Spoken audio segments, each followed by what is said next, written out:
Online शिविर या workshop इस 10 संयोजन पे हम पिछले 6 दिनों से हम कंटिन्यू अभ्यास करते जा रहे हैं।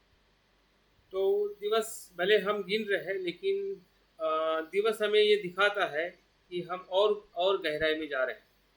एक एक दिन हमें उस स्तर के तरफ या उस अनुभव की तरफ ले जाने के लिए प्रेरित कर रहा है कि एक दिन बीत गया, अभी नए दिन में आए और नया दिन में जो हम और गहराई में जाने के लिए हम कुछ प्रयास करने वाले हैं, क्योंकि दिन हमारे मार्ग को दिखाता है कि हम कहाँ से शुरू किए थे और किस प्रकार से चल रहे हैं और कहाँ पे पहुँचना है। तो ये मार्ग जो है वो अनंत अनंत काल का मार्ग है, क्योंकि जीवन भी हमारे अनंत काल का जीवन है। अभी हमें बुद्ध मिले हैं, तो देखिए इस जीवन में जो हमें बुद्ध समझ में आ रहे हैं, हम कितने सफल हो पाते हैं या नहीं हो पाते हैं।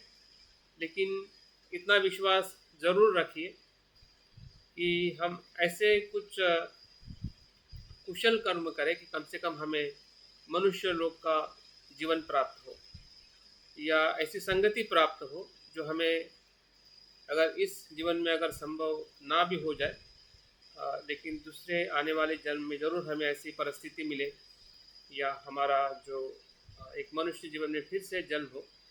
इसकी जो शाश्वती या इसका जो सत्य जो बुद्ध ने हमें प्रतीत्य समुत्पाद के आधारित जो कर्म सिद्धांत या कर्म नियम जो बताया है, उसी का ही सब कुछ खेल है। मतलब खेल है, मतलब उसी की प्रक्रिया में सब कुछ चक्र चलता है। हमारा स्वयं का हो या इस संसार में जो भी जीव है, वो सभी उसी ही अपने चेतना और अपने कर्म के कारण ही जन्म का सुनिश्चित होना एक नैसर्गिक प्रक्रिया है। तो उस प्रक्रिया को अगर हम समझते हैं तो हमारे कर्म भी उसी प्रकार से हम करने का प्रयास कर सकते हैं। तो आज हम उसी संयोजनों के साथ में जो हम अभ्यास करते जा रहे हैं और समझ रहे हैं कि हम किन बंधनों में जकड़े हुए हैं। जो बेड़िया,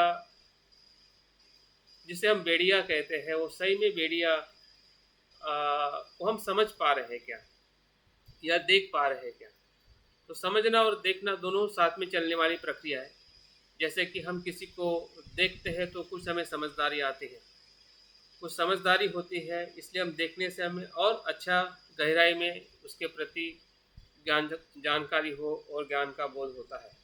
ये देखना और समझने की निरंतर चलने वाली प्रक्रिया है। बचपन से लेकर अभी तक जो कुछ भी हमने शिक्षा के माध्यम से हो या परिवार के दी हुई शिक्षा हो, संस्कार हो या बाबा साहब बुद्ध से जो आए हुए विचार हो, तो हमने इसी के ही सभी प्रतीत्य या जो परिस्थितियाँ है या जो हमारे जीवन में उस शिक्षा का लेने का उद्देश्य है, हेतु है, हमारा मन है, हमारी चेतना है। तो उसी के संयोग के कारण सब कुछ कर्म घटित होते हैं। आष्टे मानस जी का जो सवाल है उसके ऊपर ज़रूर हम आने वाले, हो सकता है कि अभ्यास में ही उनको पता चलेगा कि सवाल अगर पंच इंद्रियों के या पंच जो हमारे स्कंद है उसमें कर्म कैसा घटित होता है। कर्म का सीधा और सरल अर्थ है, अगर हम परिभाषा में उसको देखें, कि किसी घटना का होना मतलब कर्म है। फिर वो कर्म भौतिक रूप में भी होता है, जैसे कि सूरज का उगना, रात होना, बारिश आना, ठंड हो, गर्मी हो, पानी का बहना, हवा का बहना, ये सभी घटनाएं, ये सभी कर्म हैं। अगर हम उस भौतिक रूप में देखें तो वैसे ही जो बाहर घटना घटित होती है, हवा का बहना, पानी का ठंडा होना, उसी घटकों से हमारा शरीर बना है, जिसे हम रूप स्कंद कहते हैं। उसी रूप के साथ में जब किसी विषय का संपर्क होता है तो वेदना होती है, तो वेदना स्कंद का हमें अनुभव होता है। तो जहाँ जहाँ पंच स्कंद है वहाँ वहाँ कर्म है। भले कर्म से आप कुछ भी ना करो, फिर भी शरीर कर्म करता है। कभी कभी कर्म को हम बहुत ही धार्मिक अर्थ में ही देखते हैं कि मैं शरीर से कुछ कर्म करता उसी को कर्म का स्वरूप या कर्म हम कहते हैं। लेकिन ऐसा नहीं, आप कुछ भी मत करो फिर भी कर्म है। आप कुछ भी ना करो फिर भी आपका शरीर और मन कर्म करता है। क्यों? क्योंकि ये पांच घटकों का मिलना और लय होना, मिलना और बिछड़ना ही वो कर्म का संकेत है। वही कर्म है, वही एक्शन है जो शरीर इकट्ठा होता है और लय होता है। वो सूक्ष्म स्तर पे भी होता है और व्यापक स्तर पे भी होता है। जैसे कि मैं बोल रहा हूँ तो ये मेरा वाणी का कर्म है, आप सुन रहे हैं ये आपके कान का कर्म है, आप मुझे देख रहे हैं मैं आपको देख रहा हूँ ये आंखों का कर्म है। लेकिन इसी सभी कर्म के भीतर पंचस्कंद निरंतर जीवित होता है। आप सोचिए अगर आपकी आंख और कान सही ना हो तो आप ना सुन पाओगे ना देख पाओगे। तो कर्म कैसे होगा? देखने का और सुनने का संभव नहीं है। चलो आपके कान भी है और आंख भी है, लेकिन आपका मन वहां पे नहीं है, तो आप जो मैं बता रहा हूं वो नहीं सुन पाओगे। तो वहां पे सुनने का जो कर्म जो होगा सिर्फ एक आवाज सुनने का होगा, लेकिन उस शब्द के पीछे जो कुछ संकेत है, मैसेज है या जो शिक्षा है वो आप नहीं सुन पाओगे, क्योंकि आपका मन उस शब्द के साथ में एक रूप नहीं है, उसके साथ में कनेक्ट नहीं हो रहा है। कारण कुछ भी हो सकता है, हमारे मन का भटकाव, चिंता या कुछ भी हमारे मन के जो भी स्वभाव है। तो कर्म का जो नियम जो है और प्रतीत्य समुत्पाद का नियम है और हमारे पंचस्कंद का नियम है, जिसे हम प्रतीत्य समुत्पाद कहते हैं। तो उसको एक शब्द में अनात्म भाव कहते हैं। अनात्म भाव के अंदर जो तीन परिस्थितियां होती है, उत्पन्न होना, स्थिति में रहना और लय होना, वो उसका सूक्ष्म अनुभव है जिसे हम प्रतीत्य समुत्पाद की प्रक्रिया को देखते हैं। तो जब हम उस प्रक्रिया में जब कर्म को देखते हैं तो कर्म के साथ हमारा जो लगाव अपने आप छूट जाता है। इतने सूक्ष्मता में हम अपने कर्मों को नहीं देखने के कारण हम शब्दों को पकड़ लेते हैं, रूप को पकड़ लेते हैं, वेदना को पकड़ लेते हैं, या मन में कोई विचार आ गया उसको पकड़ लेते हैं, जबकि वो विचार, वो वेदना उस क्षण में आई और चली गई, और दूसरी वेदना वहां पे आ गई। आप तो पहली वेदना को लेके पकड़े हैं, उसने मुझे गाली दी, उसने मुझे गाली दी। वो तो गाली उस समय दी और जो भी हुआ उसी क्षण में हो गया, लेकिन जो रहा वो आपने पकड़ के रखा, इसलिए आपके साथ में वो द्वेष रहा। उस घटना में द्वेष नहीं रह सकता है, द्वेष आ सकता है लेकिन रह नहीं सकता है। आपको बुरा जरूर लग सकता है, लेकिन वो बुरा जो द्वेष जो है दूसरे क्षण में नहीं रह सकता है, लेकिन वो रह रहा है। इसका मतलब यह है कि आप या हम उस प्रक्रिया की होने वाली घटना के भीतरी स्वरूप को कर्म के होने में या कर्म की घटना घटने की प्रक्रिया में हम देख नहीं पा रहे, लेकिन जो हो रहा है तो वो सत्य स्वरूप में तो वही हो रहा है। तो कर्म और कर्म का अज्ञान, कर्म का होना, और इसलिए बुद्ध कहते हैं कर्म है लेकिन कर्ता नहीं है। कर्ता तब आता है कि जब आप खुद उस कर्म को मैं के साथ में जोड़ते हैं, तब मेरा कर्म आता है। ये तो सिर्फ कर्म है। आपके पंचस्कंद में या पंचस्कंद से सिर्फ आप कर्म करते हैं, मैं कर्म नहीं करता है। लेकिन मैं इसलिए वहां पे जुड़ जाता है क्योंकि उसके भीतर होने वाली प्रक्रिया को हम देख नहीं पाते, समझ नहीं पाते,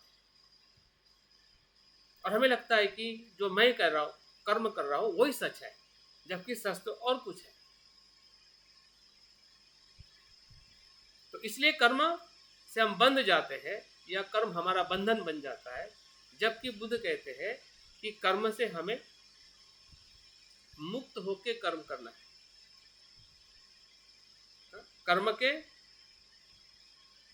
कर्म का जो भाव है, आसक्ति है, उसको छोड़ के कर्म करना है। जब आसक्ति छोड़ के कर्म करने की जब बात आती है तो मैं को जानकर जब हम कर्म करते हैं तो वहां पे आसक्ति नहीं होती है, लेकिन आप मैं को नहीं जानोगे तो वहां पे आसक्ति रहेगी। और आसक्त से क्या हुआ, अकुशल कर्म जितना परिणाम देता है दुख का, उससे भी कहीं गुना कुशल कर्म भी हमें दुख का परिणाम देने में ताकत रखता है, अगर उस कुशल कर्म के प्रति आपकी आसक्ति है, अहंकार है। तो देखिए, कर्म का सिद्धांत बहुत ही साइंटिफिक है। बुद्ध ने बहुत ही सरलता से उसको समझाने का प्रयास किया है, लेकिन हम उसको कैसा देख पाते हैं, ये हमारी जो, और इसलिए बुद्ध कहते हैं कि मैं मोक्ष नहीं, मैं आपको मार्ग दिखा सकता हूँ। और मार्ग देखने का हमारी जो क्षमता है या हमारा जो जिम्मेदारी है, क्या उस जिम्मेदारी के साथ हम बुद्ध की शिक्षा को समझ पा रहे हैं, या बुद्ध ने जो बता दिया उसी पे हम चल रहे हैं। तो बुद्ध ने बताया उस पे चलने से हमें सही मार्ग नहीं मिलेगा। इसका मतलब हम बुद्ध के मार्ग को ही मोक्ष समझ रहे हैं, जबकि बुद्ध का मार्ग मोक्ष नहीं है, तो मोक्ष प्राप्त करने का मार्ग है। मार्ग मोक्ष नहीं है, मार्ग निर्वाण नहीं है। उससे जो हमें परिणाम मिलेगा, उससे जो हमारे मन में जो बदलाव होगा, तभी हम उस विमुक्ति का अनुभव ले सकते हैं, जिसे बुद्ध का मार्ग या धम्म कहते हैं। तो आज हम जो 7वें दिवस में जो चौथा, छठा और 7वां बंधन के बारे में हम देखने वाले हैं। कल तक हमने 5 बंधन को देखा, जिसमें हमने जो व्यापार जो तीसरा कामचंद तीसरा बंधन था, उसको हमने कल नहीं लिया, क्योंकि हम तीनों को भी एक साथ में लेना चाहते थे, ताकि वो तीनों भी ये जो बंधन एक दूसरे के साथ में जुड़े हुए हैं, कामचंद, रूपराग और अरूपराग। तो आज इसको देखते हैं कि सही में ये बंधन कैसे है, बंधन क्यों होते हैं, और इस बंधन पे किस प्रकार से हमने बुद्ध की वचनों में या बुद्ध के शिक्षा में किस प्रकार से उससे मुक्त होने के लिए हमें कुछ मार्ग भी दिखाया है। वैसे बुद्ध का हर एक वचन इसे ही सभी बंधन को तोड़ने के लिए हमारे पास में एक शस्त्र के रूप में या एक साधन के रूप में उसका हम इस्तेमाल कर सकते हैं। लेकिन फिर भी ये हमें समझ में आना चाहिए कि हम किस स्वभाव के व्यक्ति हैं। हमारी पहचान हमें धम्म में जब हम करते हैं तो हमें हमारे भीतर की सत्यता देखनी और जाननी जरूरी है। जैसे बुद्ध कहते हैं कि पंचस्कंद है, दुख है, तो जिस पंचस्कंद की बात बुद्ध कर रहे हैं, तो पंचस्कंद हमारे में भी है। बुद्ध हमारे पंचस्कंद की बात कर रहे हैं। पंचस्कंद ऐसा कोई दूसरा चीज नहीं है जिसके बारे में बुद्ध बात कर रहे हैं। ये चीज अगर हमें समझ में आए कि बुद्ध क्या बता रहे हैं, मैं कहाँ पे देख रहा हूं, अगर आप आपके भीतर देखोगे तो सब कुछ दिखने लगेगा। आप बुद्ध के शब्दों में देखोगे तो आधा दिखेगा और आधा नहीं दिखेगा, वो भ्रमित करेगा। अगर भ्रमित हो रहे हैं तो कहने के हमारे धम्म को समझने में हमारी कुछ तो भी भूल हो रही है। इस पर हमने ज़रूर अपने आप से सवाल पूछना चाहिए। अगर इतने लंबे समय से हम आचरण कर रहे हैं, धम्म के संपर्क में है, तो ये चीज़ हमें भले तब समझी नहीं समझी, जो भी हमारा सोच होगा, अभ्यास होगा, लेकिन अभी हम परिपक्वता की तरफ जा रहे उम्र से, इतने लंबे समय से, तो ज़रूर हमने अपने आप से इस प्रकार के सवाल को पूछना चाहिए और ढूंढना चाहिए कि क्या सत्यता से हम विमुख क्यों है, सत्यता को हम क्यों जान नहीं पा रहे हैं। तो बहुत ही हमारे सभी जो धम्म है, सभी जो बुद्ध की शिक्षा है, हमारे बहुत इर्द गिर्द है। अगर हम आंखें बंद करें तो हमें सब कुछ बुद्ध की शिक्षा का ही स्मरण हो। इतना कुछ हम पढ़ रहे हैं, इतना कुछ हम जानने का, समझने का प्रयास कर रहे हैं, लेकिन उसमें से जिस शिक्षा के तरफ हमारा टारगेट होना चाहिए या उसका हमारे जीवन के साथ में संबंध लगा के उसका इस्तेमाल करना चाहिए, प्रयोग करना चाहिए, उसका साक्षात्कार करना चाहिए, जैसे कि हम आनापान सती कर रहे हैं। लेकिन आनापानसति का साक्षात्कार नहीं हो रहा है। सिर्फ वो 4 पद्धति के अंदर हम ध्यान को शुरू करते हैं, वहीं पे ख़त्म करते हैं। लेकिन उस आनापानसति के माध्यम से जो पहला ध्यान है, दूसरा ध्यान है, तीसरा ध्यान है, चौथा ध्यान है, या ध्यान में आने वाले जो न्यूरन है, ध्यान में आने वाले जो अनुभव है, उस स्तर पे हमें अपने आनापानसति को ढूंढने की ज़रूरत है। अगर नहीं ढूंढोगे तो नहीं मिलेगा, क्योंकि जो हमारे पास में है वो एक प्रकार से प्रक्रिया है, और प्रक्रिया में सत्य नहीं होता है।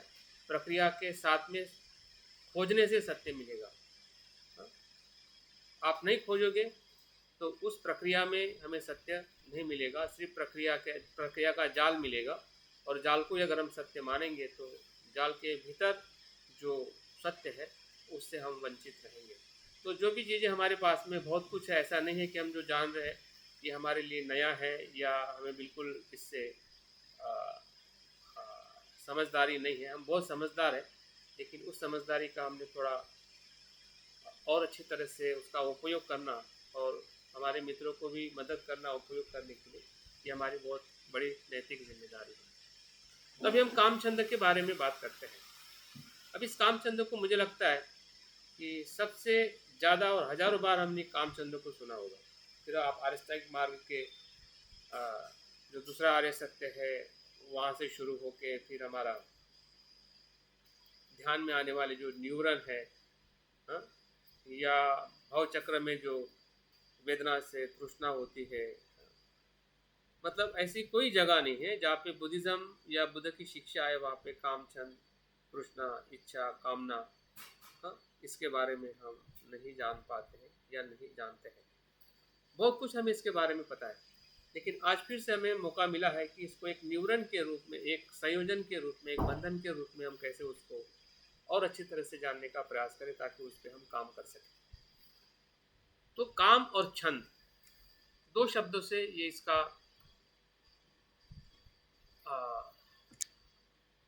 निर्माण हुआ है शब्द के रूप में। अभी काम को हम किस अर्थ से देखते हैं? काम का अर्थ ये होता है कि संसारिक जो भी विषय के साथ हमारी भोगने की इच्छा होती है, वो सब कुछ काम है। हो सकता है कि जो हमारी ज़रूरत की चीज़ें हैं, जिसे हम आवश्यकता कहते हैं, अन्न वस्त्र निवारा, वो शुरुआत में हमारी आवश्यकता रहती है, लेकिन धीरे धीरे वही आवश्यकता काम भोग में परिवर्तित होती है। इस पे भी हमने थोड़ा सोचने की ज़रूरत है कि क्या ऐसा, क्योंकि हमें उसका भेद करना या उसको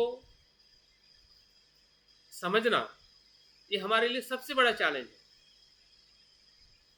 अगर नहीं समझते हैं तो आवश्यकता क्या है और कामचंद कहाँ से छूटना है, कैसे उसका धम्मचंद में रूपांतरित होना है, ये चीज़ हमें बिल्कुल समझ में नहीं आएगी, क्योंकि हमें हमेशा कामचंद के बारे में यही भाव होगा अपने तरफ से और औरों की तरफ से कि हमारी ज़रूरत है, और जहाँ पे ज़रूरत होती है वहाँ पे फिर वो अनिवार्य बन जाता है हमारे जीवन जीने के लिए, अस्तित्व में रहने के लिए। इसलिए उसको समझना ज़रूरी है कि काम और हमारी ज़रूरत, जिसे हम नीड कहते हैं, नीड और डिज़ायर, इसका भेद अगर समझ में आ जाए या हम उसको कैटेगराइज करें अपने इंडिविजुअल आवश्यकता के अनुसार। हो सकता है कि अगर मैं अपनी बात करूं तो मुझे 2 रोटी खाने की ज़रूरत है, हो सकता है कि आप में से 1 ही रोटी खाने की ज़रूरत है, या कोई शाम को खाना भी नहीं खाएगा, ये उसकी ज़रूरत हो सकती है। तो मेरी ज़रूरत के साथ में आपकी ज़रूरत मैं फिक्स नहीं कर सकता। डिज़ायर फिक्स हो सकती है, डिज़ायर मतलब सभी में एक समान होती है, जो संतुष्ट नहीं होती, और सब डिज़ायर है जिसका समाधान नहीं,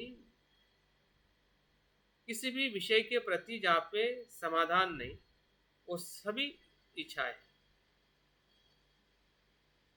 और इसलिए उस इच्छा को आसक्ति के साथ में जोड़ा जाता है। जब काम भोगों में हम लिप्त होते हैं तो वो आसक्ति का रूप धारण करते हैं। इसलिए इच्छा, कामना और आसक्ति ये तीनों स्तर में अलग अलग होती है, और उसके पहले जो रहती है हमारी जरूरत।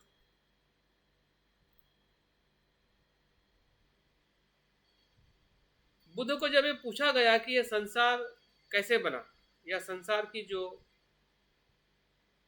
आधार है, संसार का आधार क्या है, तो बुद्ध संसार का आधार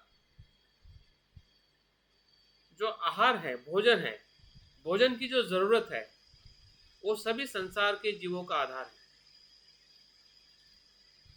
लेकिन उसी आधार के इर्द गिर्द इच्छाओं का, सामान्य इच्छाओं का निर्माण होना। हाँ, जैसे कि उदाहरण के तौर पे अगर हम मनुष्य के विकास में देखते हैं कि सबसे पहले लोग जरूरत के हिसाब से रहते थे। जो जरूरत होता था उतना ही भोजन लेते थे, उतना ही पानी पीते थे, उतना ही संग्रह करते थे और अपने जीवन को यापन करते थे। लेकिन जैसे जैसे मनुष्य का उस जरूरत के साथ में एक इच्छा निर्माण हुई कि इस चीज को मैंने संग्रह करना चाहिए मेरे परिवार के लिए, 1 महीने के लिए, 2 महीने के लिए, हाँ, तो वो ही जरूरत की जो चीजें हैं, हाँ, उसको संग्रह करने की इच्छा निर्माण हुई। जब इच्छा निर्माण हुई, जिससे धीरे धीरे परिवार, धीरे धीरे समाज उसके कारण सुसंगठित होने लगा। जो जंगलों में रहते थे, हाँ, वो एक समाज के रूप में, परिवार के रूप में, एक कबीले के रूप में रहने लगे। और वही इच्छा जो है, हाँ, एक प्रकार से कामना में निर्माण हुई। कामना कि अधिक प्राप्त करने की, मैं उससे ज़्यादा कमाऊँ, मैं उससे ज़्यादा श्रेष्ठ बनूँ, मैं मुखिया बनूँ, मैं ये करूँ, मैं वो करूँ, हाँ, और उसके कारण उसी ही आवश्यकता के अलावा जो कुछ भी वो चाहने लगा, हाँ, वो कामना और बाद में आसक्ति और तृष्णा का रूपांतरण। ये बहुत बड़ा, और इसलिए तृष्णा को समझना और उसका रूपांतरण करना इतना कठिन हो जाता है कि इतना कुछ वो हमारे रूट आवश्यकता के साथ में जुड़ा हुआ है कि वो उसको छोड़ ही नहीं सकते, हम आवश्यकता को छोड़ नहीं सकते। और इसलिए बुद्ध ने मध्य मार्ग ढूंढ निकाला। उन्होंने उस पर कार्य किया, शरीर को छोड़ते छोड़ते, क्लेश करते करते, खाना पीना सब कुछ उन्होंने बंद कर दिया।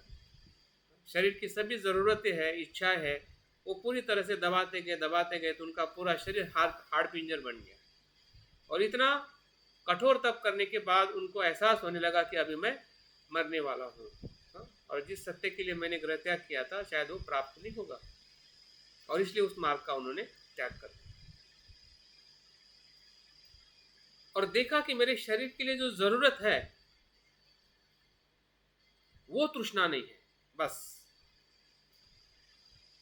अगर इतना हमें समझ में आए कि तृष्णा क्या नहीं है, तो वहां से काम छंद हमें समझ में आ सकता है और वहां पे हम काम कर सकते हैं। और हर व्यक्ति का एक अलग अलग नजरिया या अलग अलग परिस्थिति के अनुरूप वो चीजें हमें भिन्न भिन्न दिखाई दे सकती है। जैसे कि अगर मैं पैसा ज्यादा कमा रहा हूं तो हो सकता है कि मैं अच्छे बड़े घर में रहूं, मेरी एक के बदले 2 गाड़ी की जरूरत हो, तो आप ऐसा नहीं कह सकते कि ये इसकी तृष्णा है, इसकी आसक्ति है। हो भी सकता है लेकिन नहीं भी हो सकता है। क्यों नहीं हो सकता है? क्योंकि अगर उस प्रकार से उसको देखा जाए तो जरूरत और जो परिस्थिति है उसका उपभोग करते हुए, अनासक्त के साथ में रहते हुए संसार के ज़रूरतों का, सांसारिक वस्तुओं का भोग करना या उसका आनंद लेना या उसके उस जीवन में सुख, संसारिक सुख का भोग करना वो बुरा नहीं है, लेकिन संसारिक सुख में पड़े रहना, आसक्त होना, बह जाना वो बुरा है। और इसलिए बुद्ध के साथ, बुद्ध जितने त्यागी थे और उसके बाद में जितने भी भिक्षु आए, फिर उनके परिवार से हो, राजकुमार हो, ब्राह्मण हो, ब्राह्मण तो पहले से ही घर छोड़े हुए लोग थे, लेकिन हम ऐसे भी लोग देखते हैं कि किसी प्रकार का भौतिक त्याग न करते हुए श्रोतापन्न की अवस्था में पहुंचे, जैसे कि राजा प्रसेनजित हो, अजातशत्रु हो, बिंबिसार हो, शुद्धोधन हो। तो आप क्या कहोगे, क्या उनमें आसक्ति थी? अगर आसक्ति होती तो श्रोतापन्न कैसे बनते? तो हमें देखना पड़ेगा कि काम छंद का दायरा क्या है। अगर उसको अगर हम अपने भीतर, अपने अनुभव पर अगर उसको परीक्षण करते हैं तो हम काम छंद का एक टारगेट या एक क्या कहते हैं उसको, मर्यादा जो है, जहाँ से आसक्ति, तृष्णा निर्माण होती है और ज़रूरत खत्म होती है, या ज़रूरत के साथ में रहते हुए हम तृष्णा से कैसे मुक्त हो, ये बुद्ध का मध्यम मार्ग। और वो समझने से हमें काम छंद पे कार्य करना, उस बंधन वो कैसे बनता है और बंधन कैसे टूटता है, ये दोनों चीज़ हमें समझ में आएगी, या उसको हम समझने का प्रयास करेंगे। अन्यथा क्या होगा कि हमें एक चीज़ समझ में आएगी, दूसरी चीज़ समझ में नहीं आएगी, क्योंकि वो हमारे पूरे ज़रूरत के साथ, आप सुबह से उठ के सोने तक हमारी वही ज़रूरत है, और सिर्फ हमारी ही ज़रूरत नहीं, हमारे परिवार की ज़रूरत है। जिस समाज को हम निर्माण करना चाहते, समाज में रहना चाहते, समाज को अच्छा बनाना चाहते, समाज में जो कुछ भी बदलाव लाना चाहते हो, सभी उसी के आधार पर है। तो इसलिए कहाँ पे उसकी सीमा है और कहाँ से उसको हमें आसक्ति को समझते हो, वहाँ से जो हमें परिवर्तन करना है, वो बदलाव कैसे आ सकता है, ताकि हमारा ये बंधन जो है ये निर्वाण की तरफ भी जाए और साथ साथ में हमारा परिवार भी ना टूटे। समझ में आए? हम निर्वाण की तरफ भी जाए और हमारा परिवार, समाज, या हमारा जो ज़रूरत का जो कर्तव्य है, जैसे कि हम जॉब कर रहे हैं, परिवार की जिम्मेदारी ले रहे हैं, या घर में रह रहे हैं, या सुख सुविधा में रह रहे हैं, तो ये जो चीज़ें हमारे साथ में जुड़ी हुई है, तो वो भी रहे और आसक्ति भी ना रहे। इस प्रकार से अगर हम काम छंद को देखते हैं तो हमें काम छंद का बंधन क्या है वो भी समझ में आएगा, और बंधन से मुक्त होने का जो मार्ग जो बुद्ध ने बताया है वो हमें अनुकरणशील होगा कि हम उसको अनुकरण कर सकेंगे। तो काम छंद में हमने देखा कि काम भोगों की इच्छा, काम भोगों की आसक्ति, जैसे कि इच्छा बिगिनिंग स्वरूप है और आसक्ति उसका ऐसा कह सकते हैं कि इच्छा में आप उस विषय को बाद में छोड़ने के लिए तैयार हो सकते हैं। जैसे कि आपने किसी को प्रेम किया, तो अगर प्रेम शादी में या साथ में रहने में अगर अनुकूल नहीं है तो आप दोनों भी अलग रहेंगे। लेकिन अगर इच्छा आसक्ति में परिवर्तित हो जाती है तो वो व्यक्ति उस वस्तु के प्रति इतना आसक्त होता है कि उसको छोड़ने के लिए तैयार नहीं होता है। उसको मार देगा लेकिन छोड़ेगा नहीं तो खुद मर जाएगा। उसको आसक्ति कहते हैं। इच्छा होना बिगिनिंग है। जैसे कि आपने चलते चलते भोजन को देखा, रूप को देखा, किसी संगीत सुन लिया, तो आपके उस विषय के प्रति इच्छा हो सकती है कि वो मैंने खाना चाहिए, वो कपड़े खरीदना चाहिए, या वो म्यूज़िक मैंने सुनना चाहिए। वो इच्छा है जो हमें रोज के जीवन में आती है जाती है। लेकिन इच्छा जब आसक्ति में परिवर्तित, जिसे उपादान कहते हैं, उपादान का मतलब जकड़ जाना, मतलब पागलपन कह सकते हैं उस विषय को प्राप्त करने का। एक प्रकार से रोग बन जाता है। और तृष्णा भी उसी का ही नाम है। तृष्णा का मतलब जैसे कि जंगल में वो घास जैसे होता है, हाँ, जो बोलते कांटे वाला घास, हाँ, जो धारदार घास होता है और आपके पूरे शरीर को रोंद रोंद कर देता है, खून खून निकाल देता है। तृण, तृण से तृष्णा बनी है। हाँ, जिस इंद्रियों के साथ हम विषयों का भोग कहते हैं, तो उसमें हमें एक क्षण के लिए तो जरूर सुख मिल जाता है, लेकिन बाद में दुख ही दुख है, तृष्णा। हाँ, उस विषय से जो मिलने वाला जो दुख है या असंतोष है, या उससे मिलने वाला घाव जो है, वो काफी गहरा होता है।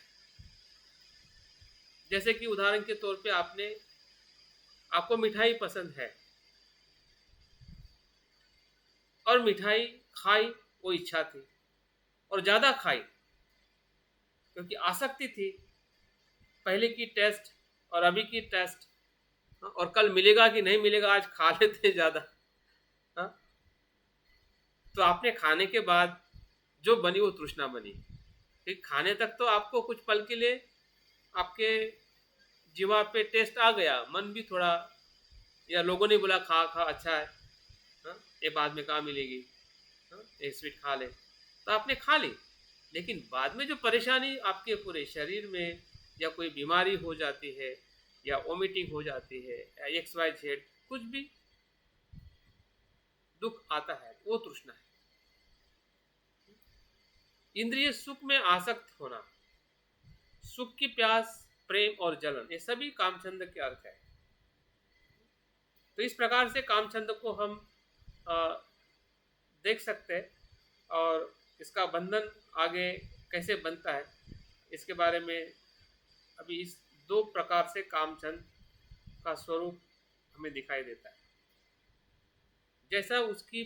जैसा उसका अर्थ है, वैसा उसका स्वरूप है।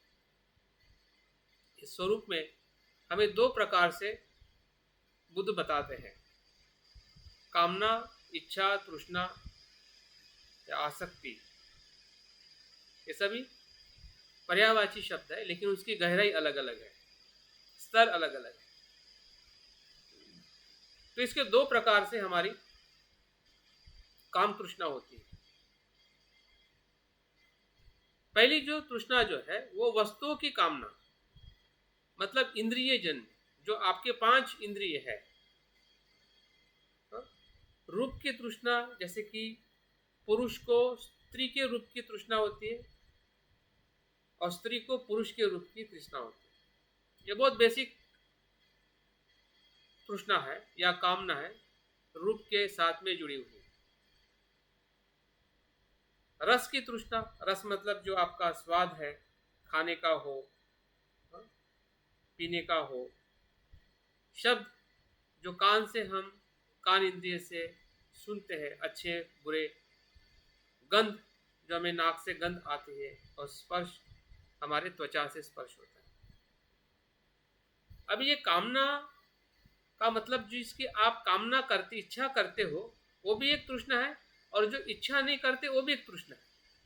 जैसे कि आप इच्छा करते हो कि बारिश आनी चाहिए और बारिश आपके लिए अच्छी है, इसका मतलब यह है कि आपके लिए ठंडी अच्छी नहीं है। अगर आप बारिश को पसंद कर रहे हैं, इसका मतलब आप ठंडी को नापसंद कर रहे हैं ना। तो जैसी बारिश आपके लिए एक तृष्णा बन गई, तो उससे विपरीत जो ठंडी है वो भी आपके लिए तृष्णा बन गई। वो हमें पता नहीं चलता, हमें लगता है कि मैंने तो सोचा ही नहीं कैसा हो। लेकिन जो नहीं सोचा, वो तो अंदर से कहीं ना कहीं सोचा गया है, दूसरे भाव ने सोचा है। जैसे कि हम हमेशा सकारात्मक सोचते हैं और कभी कभी नकारात्मक भी सोचते हैं वस्तुओं के प्रति। लेकिन जैसे हम सकारात्मक सोचते हैं, इसका मतलब उसके साथ में हम नकारात्मक भी सोचते हैं। जैसे कि अगर हम सोचते हैं कि मुझे यहाँ से वहाँ जाना है, तो एक इच्छा होती है कि मैं सुख से जाऊँ या सुख से पहुँचूंगा, लेकिन उसी क्षण में दूसरी तृष्णा निर्माण होती है कि क्या मैं सही में कुछ बीच में नहीं हो जाए क्या, गाड़ी छूट जाएगी क्या, कुछ ऐसा हो जाएगा क्या, वैसा हो जाएगा, ऐसे ऐसे भी तृष्णा, ऐसे भी विचार हमारे मन में आते हैं। तो हमने अपनी तृष्णा को दोनों स्तर पे जानने की कोशिश करनी चाहिए, क्योंकि इंद्रिय दोनों प्रकार से काम करते हैं, दोनों भाव से हमारे उस वस्तुओं के प्रति कामना निर्माण करते हैं। तो ये वस्तुओं के साथ जो हमारे 5 इंद्रिय है, उसके साथ होने वाले जो विषयों का स्पर्श से जो कामना निर्माण होती है, वो हमारे रोज के जीवन की कामना है। और इसलिए यही कामना आपके या हमारे ज़रूरत के लिए भी आधार है। ज़रूरत भी इसी ही इंद्रियों पे आधारित है। ज़रूरत का कोई दूसरा इंद्रिय नहीं है। जो ज़रूरत होता है तो आपके यही आँख कान नाक ही कार्य करते हैं। इसलिए इसमें इतना घोलमाल हो जाता है कि पता ही नहीं चलता है कि क्या हमने अभी तक किया है और क्या हो रहा है हमारे साथ। रोज के जीवन में हो या आध्यात्मिक जीवन में भी जब हम दूसरे आर्य सत्य की बात करते हैं कि दुख का कारण तृष्णा और आसक्ति है, और उसमें हमने अभ्यास करते हैं कि काम तृष्णा, भव तृष्णा, विभव तृष्णा, तो वो समझने में तो समझ में आता है, लेकिन सही में वो जीवन में कैसे उसको देखा जाए, कहाँ पे वो काम कर रही है और किस प्रकार से उसको हम देख पा रहे हैं, समझ पा रहे हैं, इसके तरफ हमारा ध्यान थोड़ा कम रहता है। और हमें अनुभव के साथ में हमें सीखने की ज़रूरत है कि क्या मैं इस प्रकार से देख रहा हूँ, तो आपको दिखाई देगा, क्योंकि वो देखने के लिए ही वो शब्द या बुद्ध ने वो धम्म में बताया है। उसका सिर्फ पठन करने के लिए या शब्दों में जानने के लिए वो धर्म नहीं है। बुद्ध का धर्म जो है विमुक्ति के लिए है, मुक्त होने के लिए। तो उस तत्व के साथ हमें बुद्ध की शिक्षा को परीक्षण करते हुए हमारे भीतर देखने की जरूरत है। दूसरी जो कामना है वो चैतसिक कामना। चैतसिक कामना, चैतसिक तृष्णा उस अर्थ से है कि जो इंद्रिय संबंधित जो कामना है, जिसमें जो मनो इंद्रिय, चैतसिक मतलब मन का धर्म, वस्तु की कामना मतलब शरीर का धर्म या शरीर का इंद्रिय। चैतसिक कामना मतलब जो मन के भीतर जो विचार उत्पन्न होते हैं, सुख के, लोभ के, कल्पनाओं के, इससे जो धारणाएं बनती है, इससे जो कर्म होता है, वो चैतसिक कामना। इसी को बुद्ध जो कहते हैं कि चेतना ही कर्म है और कर्म ही चेतना है। भले हम कर्म को काया वाचा मन से 3 भागों में विभाजित करते हैं, लेकिन इन तीनों माध्यम के भीतर जो सूक्ष्म स्वरूप है चेतना का या चैतसिक का, विचार का, इंटेंशन का, बुद्ध कहते हैं कि वो ही कर्म है, क्योंकि उसी इंटेंशन होने से ही हमारे कर्म कुशल और अकुशल होते हैं। जैसे कि आप चलते हुए अगर आपके पैर से चींटियां मर जाती है तो आपका इंटेंशन नहीं है उसको मारने का, लेकिन मर जाती है, तो क्या वो हिंसा का पाप या हिंसा का परिणाम आप पे लगेगा? बुद्ध कहते हैं कि नहीं। हाँ, अगर आप चींटी को जानबूझ के मार रहे हैं, आपका इंटेंशन है, और इंटेंशन होने के बाद में वो प्राणी मर जाता है, मरना भी चाहिए। अगर नहीं मर रहा है तो हिंसा नहीं है। अगर आप किसी को मार रहे हैं और उसका मृत्यु नहीं हुआ है तो वो हिंसा के इसमें नहीं आता है, और इसलिए उस प्रकार से धाराएं भी बनी है कॉन्स्टिट्यूशन में। हिंसा का अलग परिणाम है, अगर आधी हिंसा होती है या मारपीट होती है तो उसका अलग प्रकार की सजा है। तो बुद्ध ने जिस प्रकार से कर्म को बताया और उसके कारण को बताया है, जिसको हम तृष्णा, इच्छा या आसक्ति कहते हैं, तो आसक्ति के स्तर को या काम छंद को हमने 2 स्तर पे देखना चाहिए। एक भौतिक रूप में जो हमारे 5 इंद्रिय, शारीरिक इंद्रिय जो कार्य करते हैं, और जो मन अपने आप मतलब वो 2 प्रकार से काम करता है। एक इंद्रिय के माध्यम से आई हुई जो जानकारी है, जैसे कि मैं आपको देख रहा हूं और मुझे आपका गुस्सा आ रहा है,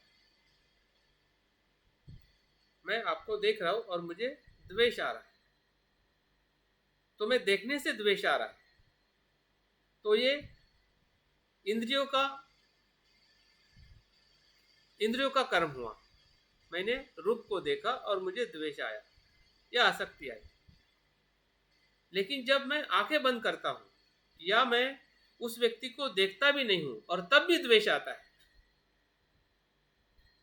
अभी रूप मेरे सामने नहीं है, लेकिन फिर भी अगर मुझे द्वेष आ रहा है मन के अंदर, वो चैतसिक धर्म है, चैतसिक वासना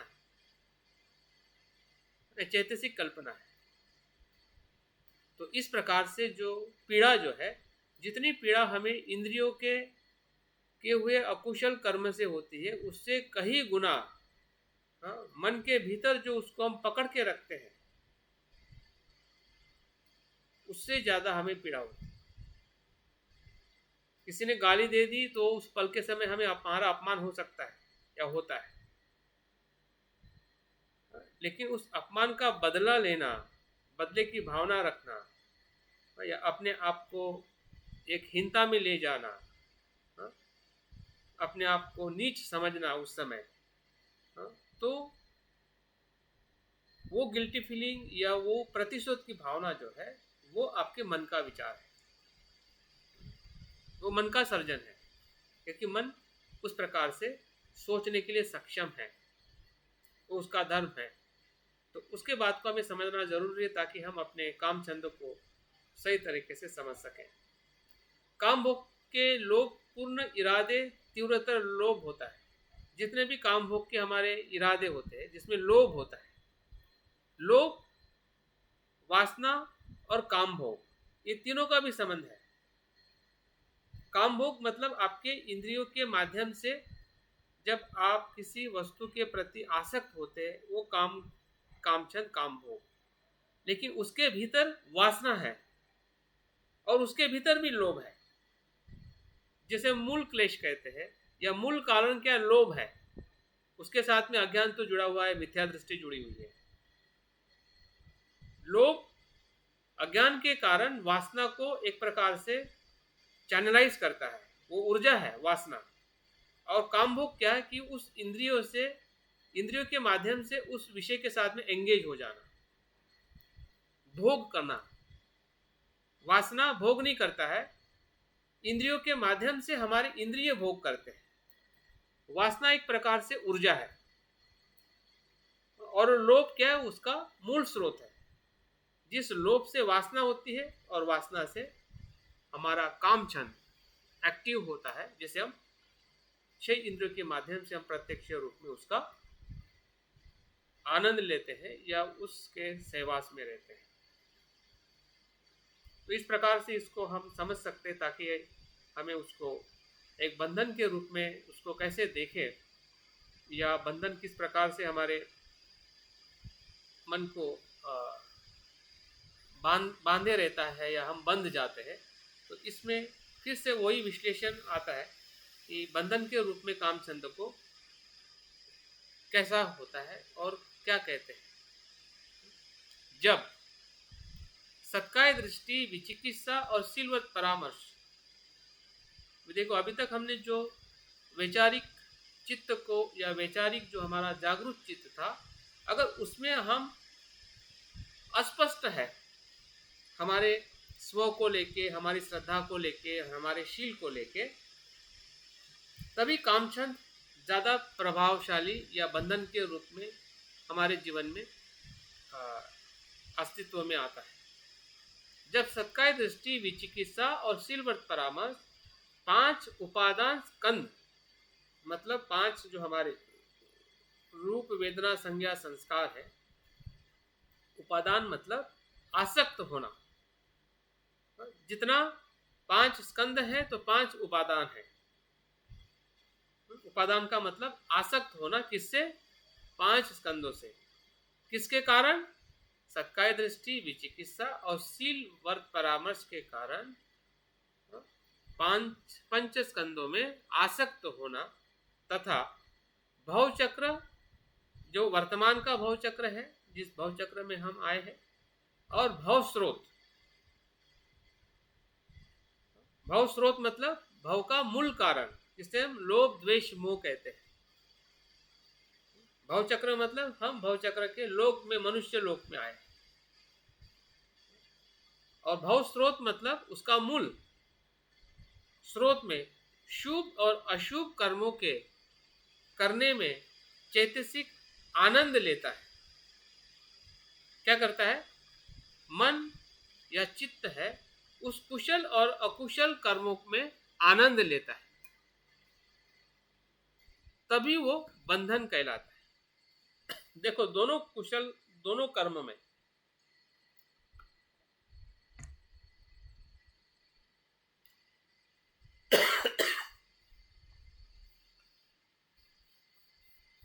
अकुशल कर्म में अगर आपको चोरी करने में आनंद आता है तो चोरी करने में हमें आनंद मिलता है।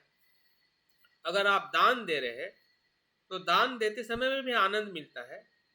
हाँ, लेकिन उस आनंद में हम मैं देखते हैं, मेरा देखते हैं, या कर्म के सही सिद्धांत को हम नहीं समझते हैं।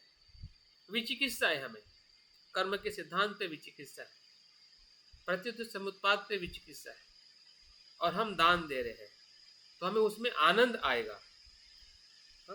चैतसिक मन उसमें आनंद लेता है, उससे मुक्त नहीं होता है, दान दे के मुक्त नहीं होता है। अगर हमसे कुछ अकुशल भी कर्म हुआ तो अकुशल कर्म में भी हम अपने आप को पीड़ा देते हैं कि मैं ऐसा ही हूँ, ऐसा ही रहूँगा, मैं बदल नहीं सकता हूँ,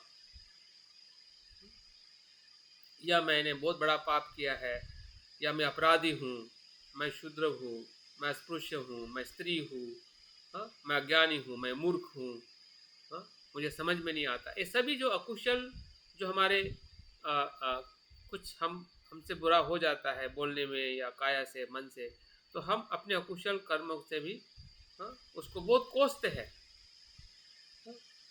क्योंकि हम उस प्रकार से उस अकुशल कर्म को, उसमें भी हमें आनंद आता है, कोसने में भी आनंद आता है। हम अपनी जो हीनता है उसमें भी हम आनंद महसूस करते हैं, और उस प्रकार से ये जो काम छंद जो है वो हमारे लिए बंधन बन जाता है। तो अल्टीमेट या मूल स्वरूप में अगर देखा जाए कि हमारा जो बंधन है, जिसके कारण हम भव चक्र में है या भव संसार में है, तो वो इसी के कारण है कि पंच स्कंद के प्रति जो हमारी आसक्ति है, जिसका कारण सत्काय दृष्टि, विचिकित्सा और सिलवत परामर्श, अगर वहाँ पे हमारी स्पष्टता रहती है स्व के प्रति, बुद्ध धम्म संघ के प्रति, हमारे कुशल और अकुशल कर्म के प्रति, तो वो बंधन नहीं बनेगा या ढीला हो जाएगा। अगर हमें वहाँ पे स्पष्टता नहीं है और हम कितना भी अकुशल कर्म छोड़ भी रहे हैं और कुशल कर्म कर भी रहे, तो चैतसिक उसमें आसक्ति के भाव से ही उसको लेता है, उसको स्वीकार करता है, और वही हमारा बंधन बन जाता है, और हमें पता नहीं चलता है कि कामचंद किस प्रकार से हमारा बंधन बन गया। और ये प्राणियों को भवचक्र में बांधता है, इसलिए इसको बंधन कहते हैं। जरूरत जो हमारी आवश्यकता है वो हमें भवचक्र में बांधती नहीं है। इसमें अगर हम जरूरत की बात करें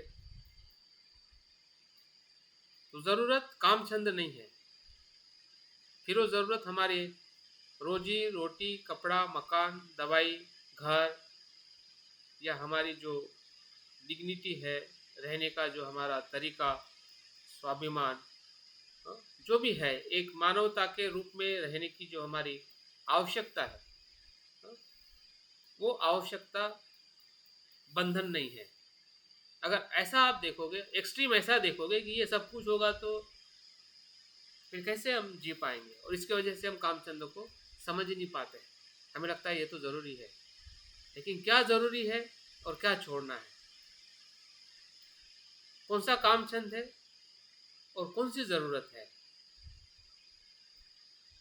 तो बंधन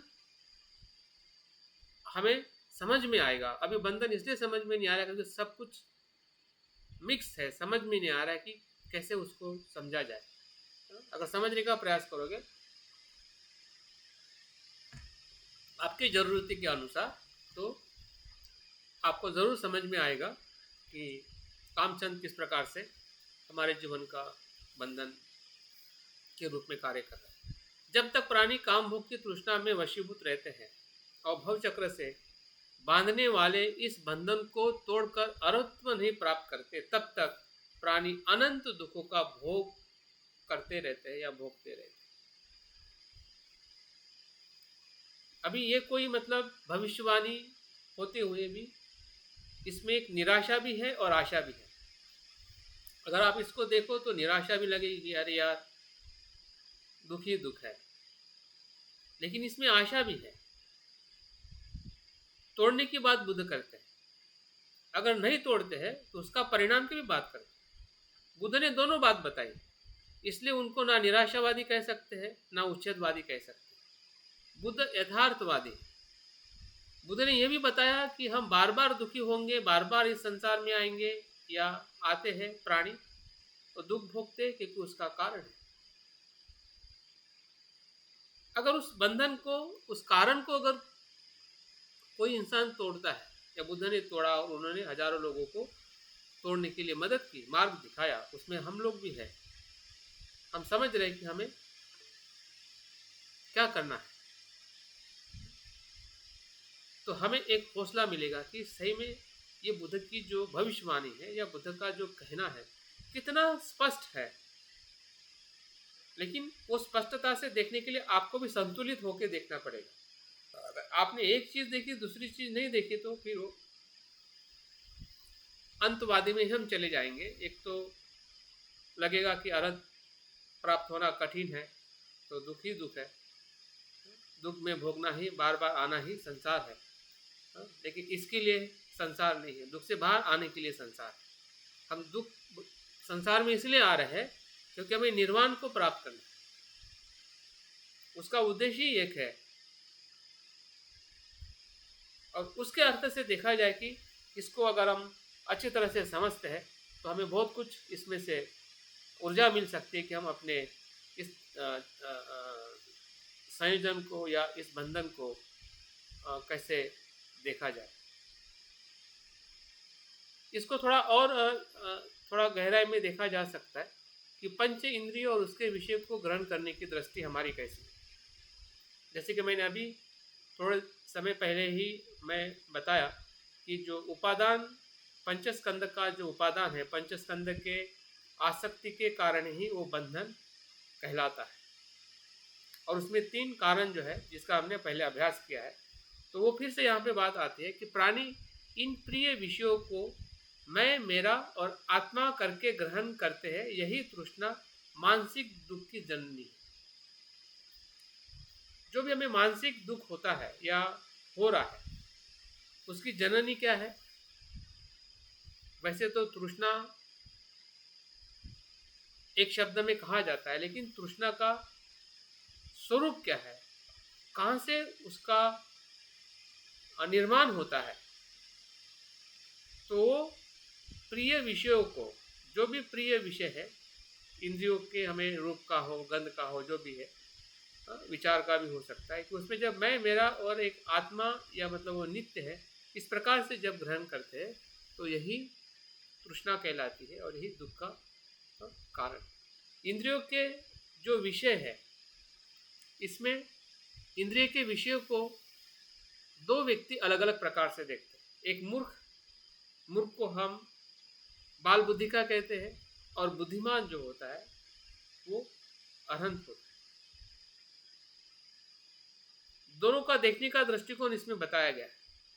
इससे हमें पता चलेगा कि हम अपने इंद्रियों के माध्यम से विषयों को कैसा देखते हैं। इंद्रियों को जो विषय मूर्खों के अति प्रिय लगता है, जो बालक होता है या जो बाल बुद्धि का इंसान होता है, उसको जो विषय जो है वो बहुत ही प्रिय लगते हैं, और वही विषय बुद्धिमान को तुच्छ और हेय लगते हैं। अभी इसको एक उदाहरण से देखा जा सकता है कि अगर हम किसी बालक को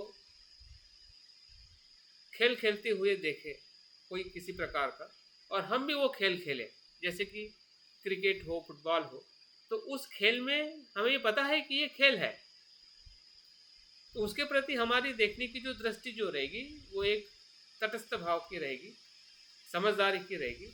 लेकिन जो बालक है, जो उस खेल से, उस बॉल से आसक्त है, जो उसको उसी वही वस्तु उसको प्रिय है, अति प्रिय है, तो उसको उस विषय को, उस वस्तु को देखने का तरीका अलग होगा और हमारा तरीका अलग होगा।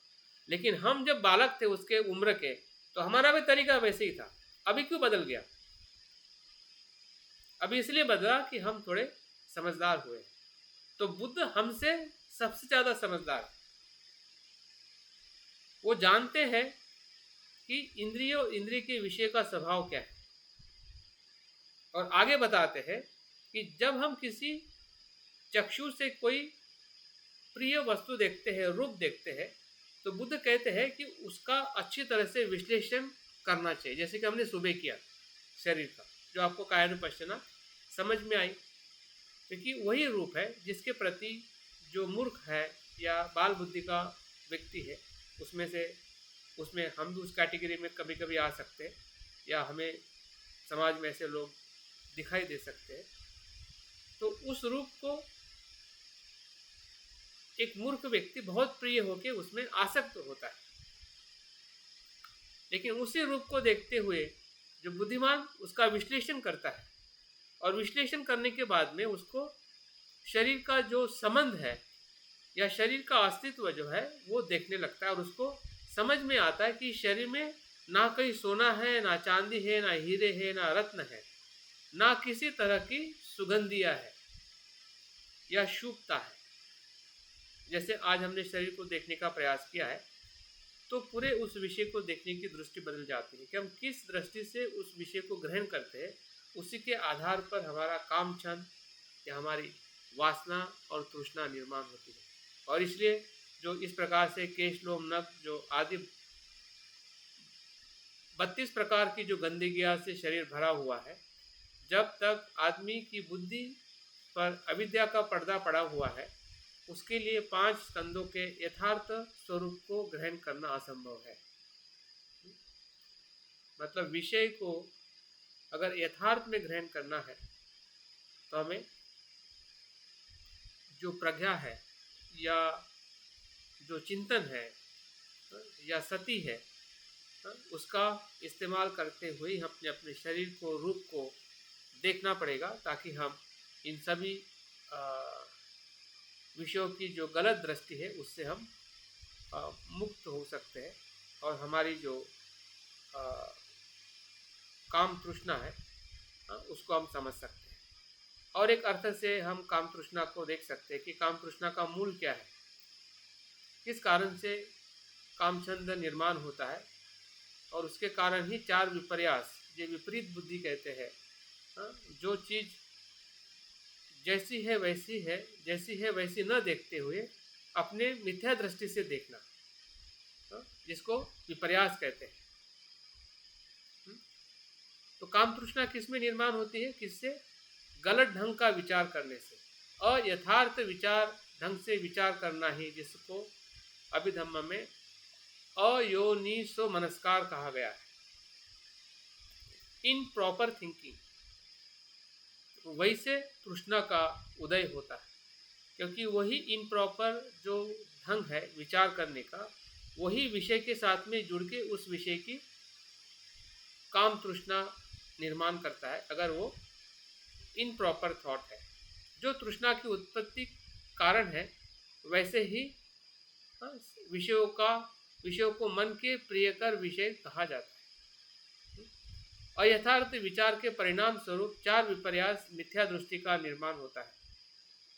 जब आदमी अनित्य को नित्य मानता है, दुख को सुख मानता है, अनात्म को आत्मा मानता है, और अशुभ को शुभ मानता है।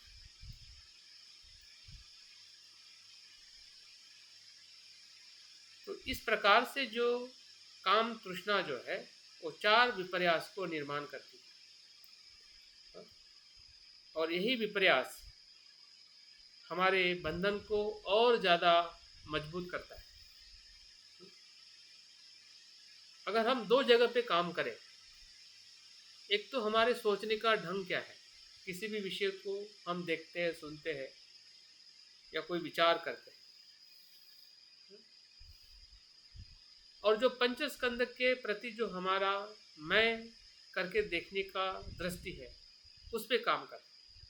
अगर दो जगहों पे अगर हम थोड़ा चिंतन करके उसके प्रति अगर हम स्पष्टता और गहराई में जाते हैं, तो मुझे लगता है कि काम छंद को जो ज़रूरत या आवश्यकता के साथ में उसको अलग करना समझ में आ सकता है। क्योंकि दुख या तृष्णा हमें तभी समझ में आ सकती है जब हम तृष्णा से थोड़ा ऊपर उठे। हमें आसक्ति तभी समझ में आ सकती है जब थोड़ा हम अनासक्त हो, तभी आसक्ति के मूल रूप को देखा जा सकता है। अन्यथा आसक्ति का मूल रूप हमें समझ में नहीं आएगा, कब वो ज़रूरत बन जाएगी, कब वो कामचंद बन जाएगा, कब कामचंद ज़रूरत बन जाएगी, कुछ भी पता नहीं चलेगा। तो थोड़ा हमें उससे ऊपर उठ के उसको देखना है, अपने विचार के ढंग को और पंचस्कंद के स्वरूप को, तो निश्चित ही हमें उसका मूल स्वरूप धीरे धीरे समझ में आएगा और हमें उस पर कार्य करना सरल और परिणाम कारक उस पर हम कार्य कर पाए। ये कामचंद के नाश के उपाय है जिसके ऊपर हमने कुछ ध्यान पे किए हैं। शरीर को अशुभ भावना की भावना करना, मृत शरीर की अवस्थाओं का चिंतन, धुतांग भावना का एक विशेष अभ्यास है, जंगलों में रहना, फटे हुए कपड़े पहनना, खाना जो मिलेगा वो खाना, इस प्रकार से वो कठिन तप जो है धुतांग भावना उस समय के कुछ भिक्षु करते थे। इंद्रिय संवर, इंद्रियों के प्रति जागरूक रहना, भोजन में मात्राज्ञ होना मतलब प्रमाण में खाना, सत्संगी संगति, कल्याण मित्रता के साथ में रहना, सम्यक वाणी और अष्टांगिक मार्ग, ये सभी में से हम कुछ न कुछ बहुत कुछ मार्ग का अनुसरण कर रहे हैं। लेकिन सही में कामचंद को हम समझ रहे हैं क्या? अगर समझोगे तो ये उपाय हमारे बहुत ही काम में आ सकते हैं। अगर कामचंद का उद्भव कैसे हो रहा है, कैसे कामचंद के साथ में हम बंधन में हैं, अगर ये चीज़ समझ में नहीं आ रही है तो उपाय पे तो ये हम सभी कुछ कर रहे हैं, लेकिन उससे हमें ज़्यादा लाभ नहीं मिल पाएगा जब तक हमें उसके स्वरूप को समझने में आसानी नहीं होती। अभी हम छठा बंधन देखते हैं, वो इसी के साथ में जुड़ा हुआ है, इसलिए इसमें एक ही चीज़ अलग है, उसमें काम है, इसमें रूप है। काम मतलब काम लोग, जो भौतिक रूप में आपको आंखों से दिखाई देता है, कानों से सुनाई देता है, और काम लोक में जो कुछ भी हम कार्य करते हैं, जानते हैं, उसमें कुशल कर्म भी कर सकते हैं, अकुशल कर्म भी कर सकते हैं। अगर इंद्रिय की जागृति है तो हमारा कुशल कर्म होगा काम लोक में, अगर इंद्रिय की जागृति नहीं है तो अकुशल कर्म होगा। अगर हमारा सोचने का ढंग अगर अच्छा नहीं होगा तो काम वासना होगी, और सोचने का ढंग अगर सही होगा तो काम वासना नहीं होगी।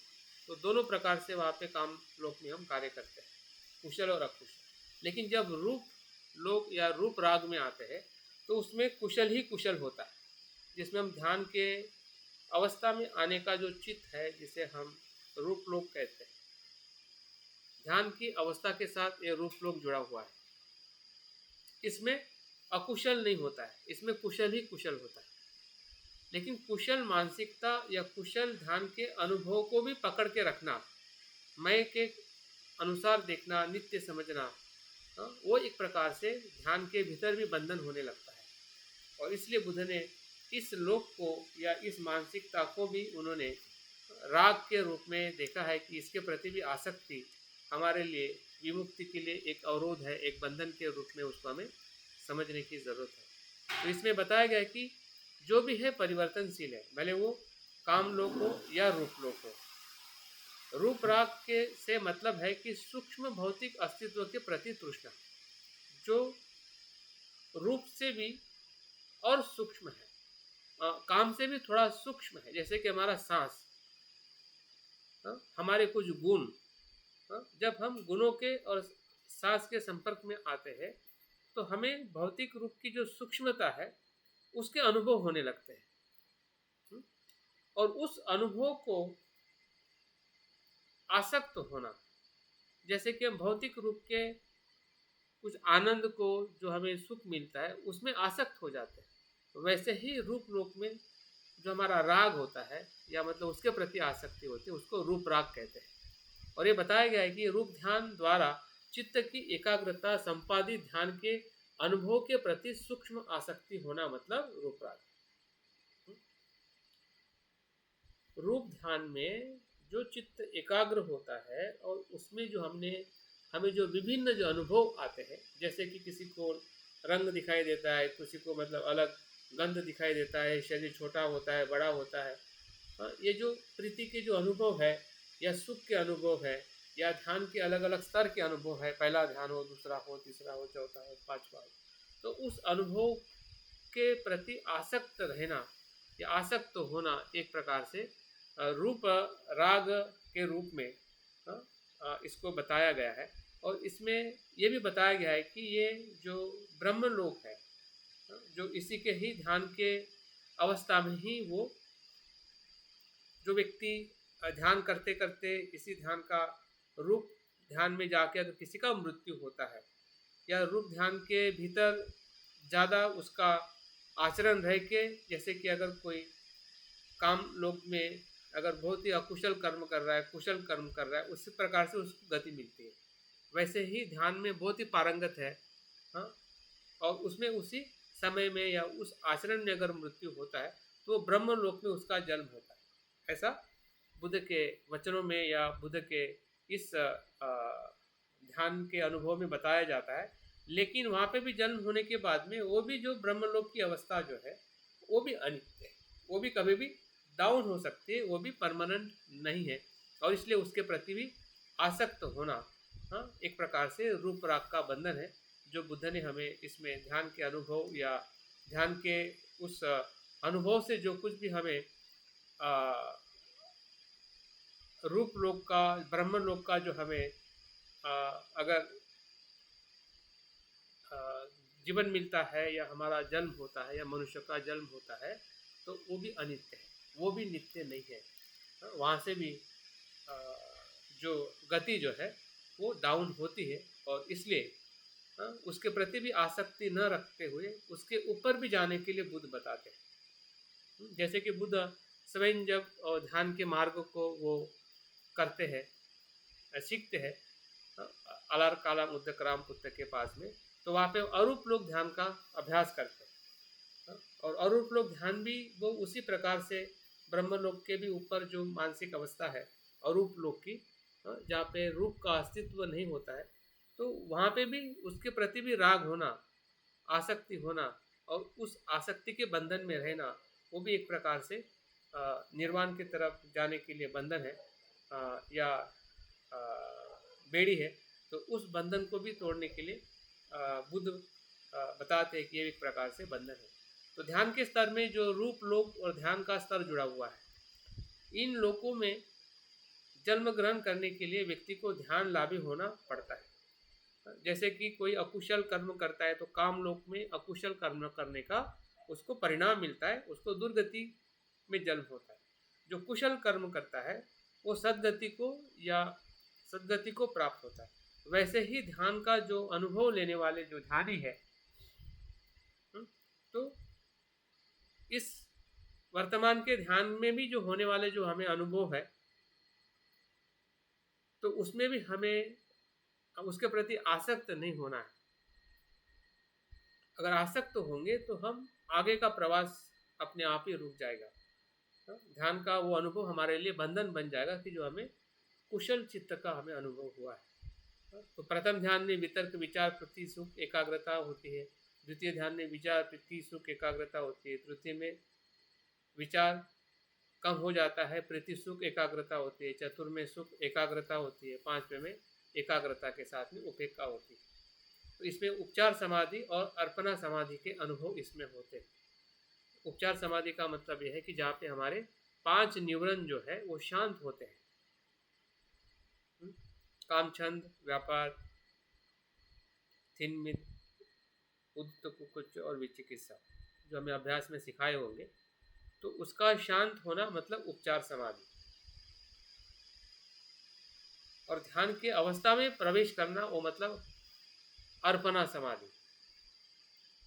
तो इस प्रकार से इस सभी ध्यान के अनुभव के प्रति भी आसक्त होना एक भी एक प्रकार का बहुत ही सूक्ष्म और रूप लोक का बंधन है। और इसी बंधन के साथ में जो सातवां जो बंधन जो है वो अरूप लोक, अरूप राग बंधन है। वो रूप राग है, पहला काम राग है, दूसरा रूप राग है और तीसरा अरूप राग है। तो ये अरूप राग भी उसी के साथ जुड़ा हुआ है, अरूप लोकों के साथ। और जो यहाँ पे अरूप ध्यान साधना है या अरूप ध्यान, 4 प्रकार के अरूप ध्यान है, उसी के साथ में ये जुड़ा हुआ है। और उस अनुभव के, ध्यान के होने वाले अनुभव के प्रति भी आसक्त होना मतलब अरूप राग। तो अरूप राग का, अरूप लोक और अरूप राग का संबंध और उसका अर्थ क्या है? जहाँ पे रूप का सर्वथा अभाव होने से इन आयतनों में न कुछ स्पर्श करने को होता है, न कोई दृश्य पदार्थ होता है, न सुना जा सकने वाला होता है, कोई शब्द ही होता है। इन चारों आयतन समग्र भाव से अरूप लोक कहलाता है। अरूप लोक किसे कहते हैं? जिस लोक में ना रूप होता है, ना शब्द होता है, ना स्पर्श होता है, ना दृश्य होता है। अभी आप ये कहोगे और कैसे मानोगे, ये हमारे लिए एक प्रश्न और शंका फिर से हो सकते हैं कि इसको हम कैसे देखें। अभी देखना और समझने में फ़र्क है। हमें इसलिए दिखाई नहीं दे सकता है क्योंकि वो हमारे पास में प्रज्ञा नहीं। अभी रूप ध्यान को हम समझ सकते हैं कि रूप ध्यान में थोड़ा हमें अनुभव है, लेकिन वो अनुभव भी इतने सूक्ष्म, इतने छोटे हैं, इतने बिखरे हुए हैं कि हमारे पास में अभी तक उस अर्पणा समाधि में जाके स्थिरता भी नहीं है। सिर्फ हम प्रयास कर रहे हैं। अगर प्रयास ही कर रहे हैं और उसका भी पूरा अनुभव नहीं है तो हम अरूप लोक को कैसे जान सकते हैं? कैसे उसको हम नहीं है ऐसा कह सकते हैं? है ये ज़रूर कह सकते हैं क्योंकि ये बुद्ध के चिंतन से या बुद्ध के अनुभव से बुद्ध ने देखा है। और स्वयं बुद्ध ने इस प्रकार का ध्यान किया था जिसको हम 4 प्रकार का अरूप ध्यान कहते हैं। जब वो आलार काला उद्दकराम पुस्तक के पास में जाते हैं तो यही 4 प्रकार का ध्यान करके वो उसका भी परित्याग करके वो कठोर तप का मार्ग अपनाते हैं। तो ध्यान उस प्रकार का है, उस प्रकार की जो मानसिक अवस्था है, या उसी मानसिक अवस्था के भीतर अगर किसी का मृत्यु होता है तो उस प्रकार के लोगों की भी अवस्था होती है। अभी हमें दिखाई नहीं देती है या हमें समझ में नहीं आती इसलिए वो नहीं है, ऐसा भी सोचना एक प्रकार से उच्छेदवाद है। क्योंकि हम इस लोक में हैं इसलिए हमें शरीर के रूप में देखना ही हमें लगता है कि यही जीवन है।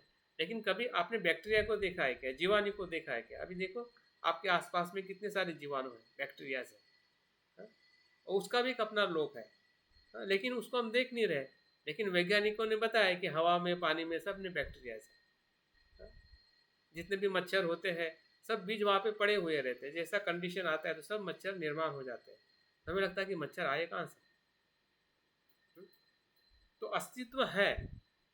वैज्ञानिक लोगों ने बहुत सारे ऐसे अस्तित्व को ढूंढ निकाला है कि जिसके बारे में हमें आँखों से या इस रूप लोक में, काम लोक में दिखाई नहीं देता है। वैसे ही अगर हम सोचें और समझें तो जो अरूप लोक में जो ध्यान के अनुभव है उसके प्रति भी अगर आप आसक्ति रखते हैं या आसक्ति होती है तो उसे अरूप राग कहते हैं। जैसे कि रूप ध्यान के प्रति राग होना, आसक्ति होना, वैसे ही अरूप ध्यान के प्रति भी आसक्ति होना। हाँ, उसके ऊपर भी जाने के लिए बुद्ध के अनुभव है। मतलब हर एक प्रकार की जो आसक्ति जो है, अगर आपने 3 प्रकार की अगर आसक्ति का अभ्यास किया है, जिससे काम आसक्ति, भव आसक्ति, विभव आसक्ति।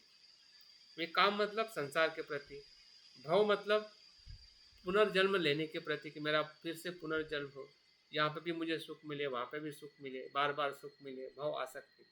और विभव आसक्ति मतलब मुझे कुछ भी नहीं चाहिए, उससे बिल्कुल अपोजिट, कि कुछ भी नहीं है, उच्छेद की भावना जो है, नापसंद की भावना है कि मुझे ये जीवन ही नहीं चाहिए।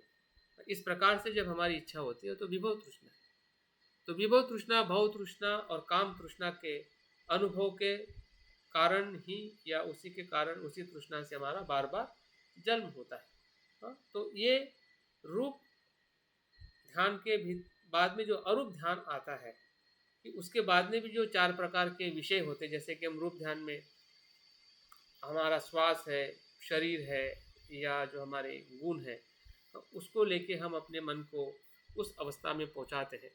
तो वैसे ही यहाँ पे ऐसे आयतन है, ऐसा विषय जिसका रूप नहीं है, जैसे कि आकाश। आकाश ना शब्द है, ना रूप है, ना गंध है, इस प्रकार का उसका स्वभाव है। तो उस पे ध्यान करना और उसके आकाश अनंत है, अनंत है। जैसे हम सांस को देखते हैं, सांस आ रहा है जा रहा है, सांस आ रहा है जा रहा है, और धीरे धीरे हम मन के सांस के स्पर्श को जानते हो, उसको हम अनित्य अनात्म रूप में देखते हैं। वैसे ही आकाश अनंत है, आकाश अनंत है, आकाश अनंत है। और जैसे जैसे अनंत होते हैं तो उसमें भी एक मन के खुलेपन का अनुभव आता है आकाश को, आकाश का चिंतन करते हुए।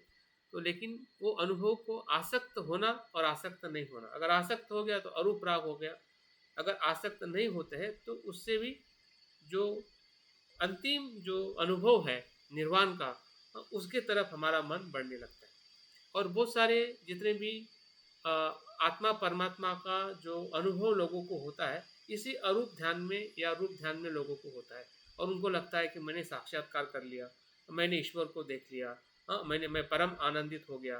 तो ये कोई मतलब उस अनुभव को ही वो नित्य मान बैठते हैं और उस अनुभव के साथ में ही अपने जीवन को समर्पित कर देते हैं कि जो देखा था वही श्रेष्ठ है, वही पूर्ण है, वही सत्य है। और उस प्रकार से बातें करते हैं और उसी प्रकार से वो ध्यान में अनुभव लेते हैं। लेकिन बुद्ध ने उस अनुभव को भी जब छोड़ा तब जाके उसके पर भी अनुभव क्या है उनको दिखने लगा। अगर बुद्ध ने रूप अरूप ध्यान को अगर पकड़ लिया होता, जो आलाकाराम उद्दक राम पुत्र के पास में सीखे थे, तो उससे आगे नहीं जा पाते, क्योंकि वो अनुभव लेने के बाद में भी उनको कुछ न कुछ कमी लगी अपने मन के भीतर, या जिसके लिए उसने ग्रह त्याग किया था वो पूरे दुख से मुक्त होने का उनको एहसास नहीं हो रहा था। भले वो इतने ध्यान के भीतर उनके जैसे ही गए थे, जिस प्रकार से आलार आलार कालाम उद्दक राम पुत्र गए थे, जिनके पास से उन्होंने आकाश और विज्ञान और चारों प्रकार की ध्यान साधनाएं उन्होंने उनके पास से सीखी थी। मतलब वो ध्यान पूर्ण नहीं था लेकिन उच्च अवस्था में ले जाने वाला जरूर था। तो उस अवस्था के अनुभव को भी आसक्त होना मतलब अरूप राग है। तो इस प्रकार से हमें चारों जो आकाश है, विज्ञान है, अकिंचन मतलब शून्यता है, और नैव संज्ञा ना संज्ञा आयतन है। तो इस प्रकार से चारों जो विषय जो है, और इस विषयों के चिंतन से या ध्यान के माध्यम से जो आने वाले अनुभव है, और उसके बाद अगर उस ध्यान में कोई व्यक्ति का मृत्यु होता है तो उसका बाद में जन्म भी होता है उस लोक में जिसमें अरूप लोक कहते हैं। तो उस प्रकार से अगर हम अनागारी क्या बोलते हो, जो आखिरी जन्म लेता है अनागामी, तो अनागामी इसी लोक में जन्म धारण करते हैं, अरूप लोक में, और वहीं से वो निर्वाण को या अनंत पद को प्राप्त करते हैं। तो लोगों की अवस्था, मनुष्य लोगों की अवस्था के सिवा भी अवस्था है या नहीं है, ये हमें इस ज्ञान से, जो हमारे पास में ज्ञान है या जो हमारी समझदारी है, उसमें वो हमें समझ में आना इतना सरल नहीं है, या उस पर हमें जो कहा गया है शब्दों में जो हम समझ पाते हैं और कुछ हद तक जो हम अनुभव के साथ में उसको देख पाते हैं, वही हमारा आधार है, ताकि हम अपने ही प्रयासों से उस स्तर में जाते हुए उस अनुभव को हम देख सकते हैं कि अरूप ध्यान का अनुभव क्या है। अन्यथा अरूप लोक हो या रूप लोक हो या रूप ध्यान हो या अरूप ध्यान को सिर्फ हम शब्दों में जान लेने से या उसको नहीं समझ रहे इसलिए नकार देने से ये कुछ हमारे पास में सही मार्ग नहीं हो सकता है। तो इस प्रकार से उसको हम देख सकते हैं कि अरूप ध्यान में हमारी जो आसक्ति है तो वो भी एक प्रकार से हमारे लिए बंधन है, और इस बंधन को तोड़ने के लिए एक ही उपाय है जो बुद्ध ने बताया है, वो है ये सभी अनुभव जो है वो प्रतीत्य समुत्पन्न है और अपने आप में वो स्वतंत्र नहीं है और इसलिए वो अनित्य है, अनात्म है। हाँ? और उस अनुभव से जब हम उसको देखते हैं तो उसके प्रति जो हमारी आसक्ति है, उसके प्रति जो हमारी अज्ञानता है, अपने आप कम हो जाती है और हम उस प्रज्ञा में या उस निर्वाण के प्रक्रिया में प्रवेश करते हैं, जो अनंतता का या जिसे हम पूर्णता का अनुभव कहते हैं या विमुक्ति का अनुभव कहते हैं। तो हमने इसको जितना हमें समझ में आ रहा है, क्योंकि ये तोड़ने की बात जो है वो श्रोता पढ़ने के बाद जो सकृतागामी होता है तब जाके काम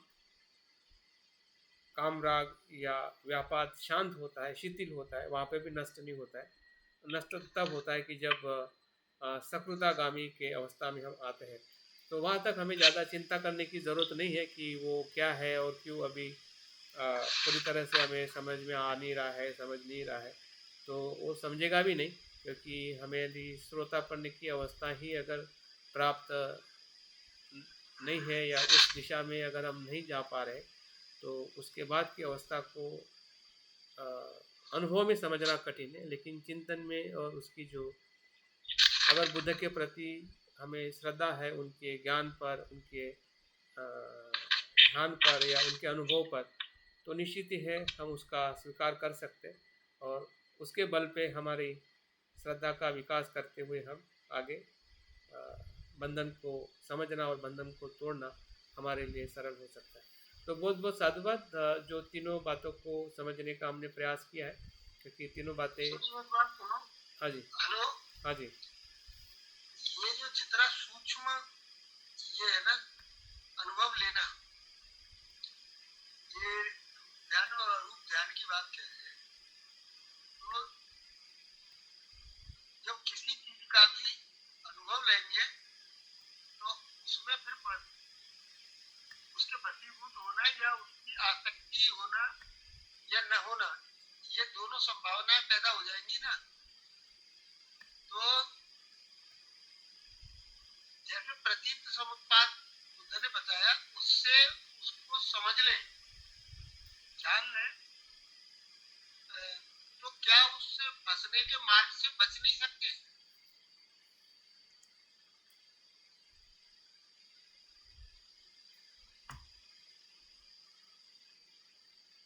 हाँ बिल्कुल बच सकते हैं, क्योंकि वही मार्ग है। देखो यहाँ पे यही बात बताई गई है अल्टीमेट। अगर हमें कुछ सूक्ष्म लोग या सूक्ष्म अवस्था की अगर भले हम उतने संपर्क में नहीं है, लेकिन ये बताने का कारण यही है कि संसार में जिसे हम काम लोग कहते हैं और जो अन्य भी लोग हैं, किसी भी लोक में अस्तित्व स्थिर, नित्य और स्वतंत्र नहीं है। फिर वो ध्यान का अनुभव हो या ध्यान के ऊपर में भी जो अरूप लोक का अनुभव हो, वो सभी अनुभव या सभी जो अवस्थाएं है या अस्तित्व है ब्रह्मांड का। ब्रह्मांड मतलब सिर्फ हमारे मनुष्य लोक से बना नहीं है। हमें ऐसा लगता है कि मनुष्य ही होने से ही ब्रह्मांड है, लेकिन ऐसा नहीं है। तो हमारी एक धारणा बनी है, क्योंकि हम उतना ही देखते हैं और उतना ही मानते हैं और उसी पे चलते कि भाई इसके अलावा कैसे हो सकता है। लेकिन इसमें बहुत सारे लोगों की अस्तित्व है इस पूरे ब्रह्मांड में। तो हर एक ब्रह्मांड में या हर एक जगह पे जो भी अस्तित्व है या जिसका भी जो भी अनुभव है, हमारा हो या लोगों का हो, ऐसा कोई अनुभव नहीं है, लोक नहीं, कि जो स्थिर है, नित्य है और स्वतंत्र है।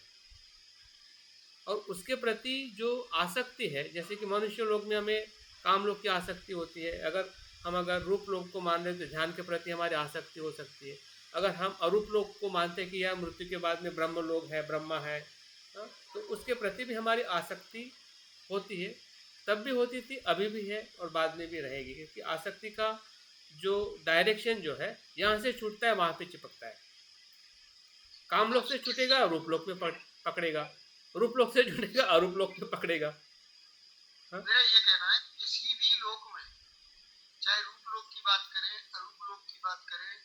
या अन्य कोई भी लोग रहे, हाँ जी, हाँ जी। उन सबका जो सत्य दर्शन करने के लिए बुद्ध ने एक तो दुख का नित्य अनात्म के माध्यम से उसका सत्य स्वरूप हमें समझने के लिए उपलब्ध कराया है, और दूसरा उसके साथ में प्रतीत समुत्पाद से भी, जो कारण के बिना कोई परिणाम है नहीं, तो इससे हम क्या अनासक्त रहेंगे, ये नहीं कर सकते। हाँ हाँ, वही कर सकते, वही है ना। आप तो मुक्ति की बात कर रहे हैं, मैं बंधन की बात कर रहा हूँ। हाँ, तो बंधन उसमें टूटते ही है ना। अरे टूटते ही है, लेकिन बंधन बंधन क्या होते हमें पता होना चाहिए ना। अभी हाँ, ये क्या, ध्यान में जाते जाते आपको बुद्ध दिखे तो आपके लिए तो बुद्ध तो नित्य दिखाई देंगे ना, तो वो बुद्ध आपके लिए बंधन बन जाएगा और आपको पता ही नहीं चलेगा बुद्ध बंधन बन गया। क्या करोगे? हाँ, ये सही बात है। एक हमारे साथ में मित्र थे, अभी वो रहे नहीं बेचारे, तो वो हमेशा ध्यान में इसी तरह की चीजें बताते थे बाद में, ये बहुत मतलब अलौकिक अलौकिक बातें वो बताते थे।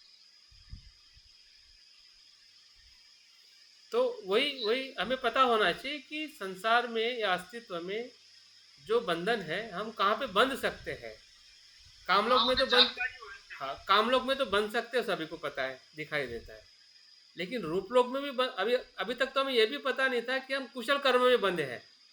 अभी तक हमें ऐसा लगता था कि अकुशल कर्म में ही बनते हैं, कुशल कर्म में नहीं। सही बात है, सही बात है। अभी कुशल कर्म में बनने से कभी कभी लगता है कि कुशल कर्म करे या ना करे।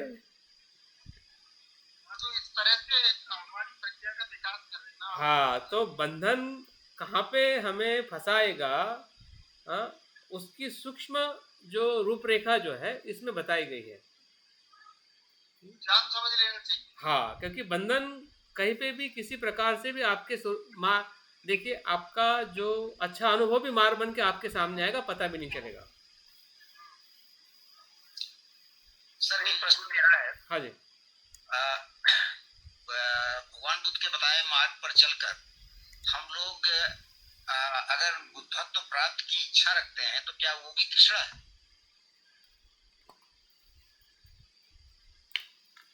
बुद्ध कहते हैं तृष्णा से तृष्णा को मारा जाता है। ठीक है, तृष्णा को, अभी जब आप बुद्ध की तृष्णा रखोगे तो आप अनित्य देखोगे, नित्य देखोगे? चलो बताओ अभी। हाँ, बिल्कुल अनित्य ही हाँ, तो देखेंगे बस, तो तृष्णा कैसी बनेगी? तृष्णा कैसी बनेगी? ये जो अभी बताया गया इतना माइन्यूट है, ये जैसे अरूप ध्यान में हमें तृष्णा आती है, तो उसमें अगर हम जैसे बुद्धत्व की तृष्णा रखते हैं तो वो भी तृष्णा समझ में आती है कि हाँ वो भी तृष्णा। हाँ हाँ, वो तो उस समय जाके आपको छूट जाएगी वो, जैसा वो अनुभव आएगा आपको। बुद्ध देखो, बुद्ध की तृष्णा और बुद्ध का दर्शन, ठीक है, आपकी तृष्णा है तो बुद्ध का दर्शन आपको होगा, आपकी श्रद्धा है तो बुद्ध आपको दिखाई देंगे। लेकिन उस बुद्ध के अनुभव को भी छोड़ने का जब आपका साहस होगा, वहां से आप छोड़ने का प्रयास करोगे, क्योंकि आप जानते हैं कि वो भी मेरे लिए बंधन है, तब जाके आप बंधन के पर जो धर्म है, सत्य है, आपके सामने प्रकट होगा। और इसलिए शून्यता को शून्यता कहा जाता है। शून्यता को भी आपको छोड़ देना है। वो जो अंतिम सत्यता के तरफ जाने के लिए सब कुछ बाधा के रूप में जो आसक्ति अलग अलग स्वरूप में आती है, इवन बुद्ध ने धर्म को भी छोड़ने के लिए कहा है। तरापे की तरह मेरा धर्म है, आप उसको सर पे बोझा लेके मत घूमो। हाँ? तो उसके प्रति हमें सजग रहना है कि कौन सा अनुभव हमारे लिए आसक्ति के रूप में आ सकता है, वही उसका सारांश है। ठीक है, चलिए मिलते हैं फिर कल सुबह। Okay, take care. शुभ रात्रि।